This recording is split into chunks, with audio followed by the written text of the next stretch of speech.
আসসালামু আলাইকুম everyone, daily food must cooking সবাইকে স্বাগতম। তো আমি আবার একটা নিউ রেসিপি নিয়ে চলে এসেছি। দেখতে পাচ্ছ কেকের রেসিপি আমার স্টাইলে আমি কীরকম ধরনের বানাই সেটা দেখানোর চেষ্টা করব, only for my style, others not coffee.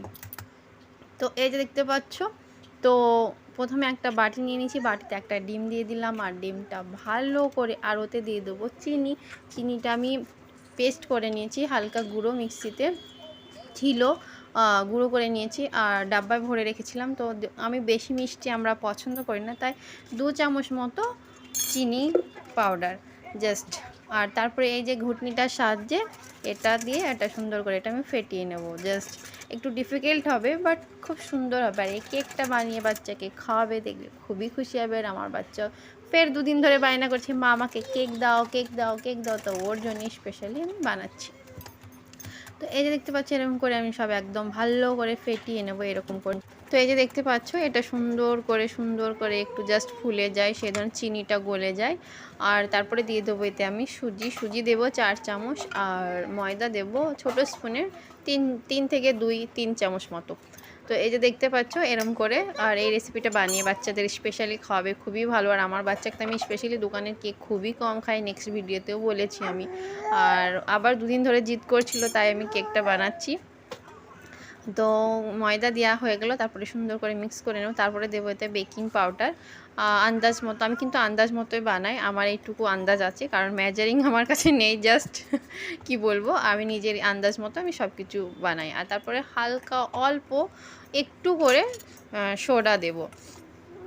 তারপরে ওগুলো দেওয়ার পরে তারপরে একটু ঘি দেবো। ঘিটা দিলে একটু ভেতরটা খুব সুন্দর হয়, আর বাচ্চা স্পেশালি বাচ্চা খাবে, তো খুব ভালো হেলদি। তো এরকম করে সব কিছু মিক্স করে দেওয়ার পর তারপরে কাপে দুধ, আর দুধ দেবো সামান্য মতো, যতটুকু জাস্ট মিক্সারটা যতটা লাগে। তো এই যে দেখতে পাচ্ছ সুন্দর করে মিক্স করেছি। আর একটা 5 মিনিট মতো আমি রেস্টে এরকমই রেখে দেবো, জাস্ট 5 মিনিট, 5 সেকেন্ড 5 মিনিট যতটা টাইম লাগে। জাস্ট আমি কিন্তু তাড়াতাড়ি বানাচ্ছি শর্টকাটে, কারণ আমার বাচ্চা এখন টিউশন গেছে আর এসে খাবে। আর কারণ যদি না পাই তো জিদ করবে আমি বললাম কেক বানাতে। তো এই যে দেখতে পাচ্ছ আমি নিয়ে নিয়েছি এই বর্তনটাতে কেকটা বানাবো, কেকের হার্ট শেপ। আমি একটা বর্তন এটা কিনেছি, এই ছোটো যেন বাটিটা।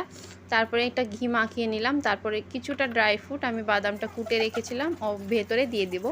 তারপরে বাকিটা ওপরে ডেকোরেট করার জন্য তো মিক্স করে নিলাম। তারপরে এতে আমি ঢেলে দেবো উইদাউট পেপার, কারণ আমার কাছে পেপারও নাই, কিন্তু এরকম করে দিলে কিন্তু মাশাআল্লাহ খুব সুন্দর হয়ে যায় কিন্তু। আর আমি এটা কড়াই বানাবো, তো কড়াইটাতে লোহার কড়াই আমি ওটা গরম করতে রেখে দিয়েছি। আর সামান্য 1 চামচ মতো নুন দেবো কড়াইয়ে, জাস্ট ওটা একটু হিট হচ্ছে হালকা হালকা। তো এই রেসিপিটা কিন্তু আমি আমার স্টাইলে বানাই, আদার্স আমি কাউরির কপি করার যেটাটা খানা আমি রেসিপি বানাই নিজের আমার দিমাগ থেকে। তো ওপর থেকে এই যে দেখতে পাচ্ছ কড়াই আমি চাপিয়ে দিয়েছি, আর ওতে আমি কেকের যে মিক্সচারটা ওটা দিয়ে দিলাম, তারপরে বাদামগুলো কুচিগুলো দিয়ে দিচ্ছি, আর তারপরে ঢাকা দেবো। ঢাকা দিয়ে আমি টাইমিং দেখবো এখন কটা বাজে জাস্ট। তো ঢাকা দেওয়া হয়ে গেল। তো মধ্যে মধ্যে একটু চেক করে দেখি একবার কেমন অবস্থা। 10 মিনিট মতো হয়ে গেছে, তো দেখি কীরকম হয়েছে। এই দেখো সাইড একটু মানে সিদ্ধ হয়ে গেছে, লেকিন মধ্যে এখনও কাঁচা আছে। তো মাশাআল্লাহ খুবই সুন্দর। আর আমি কিন্তু বেশি অংশ বাড়িতে কেক বানাই বলছি আগে। আর আমার ভিডিও যদি ভালো লাগে তো প্লিজ আমার চ্যানেলটাকে সাবস্ক্রাইব জরুর করবে, আর লাইক করতে কেউ ভুলবে না। তো এই যে দেখতে পাচ্ছ কেকটা একবার অলমোস্ট রেডি এটা আমার একদম। আর একবার চেক করে দেখি, গ্যাসটা অফ করে দিয়েছি, একদম লো আছে কিন্তু আমি কেকটা বানিয়েছি। আর 20 থেকে 25 মিনিটে কিন্তু কেকটা রেডি।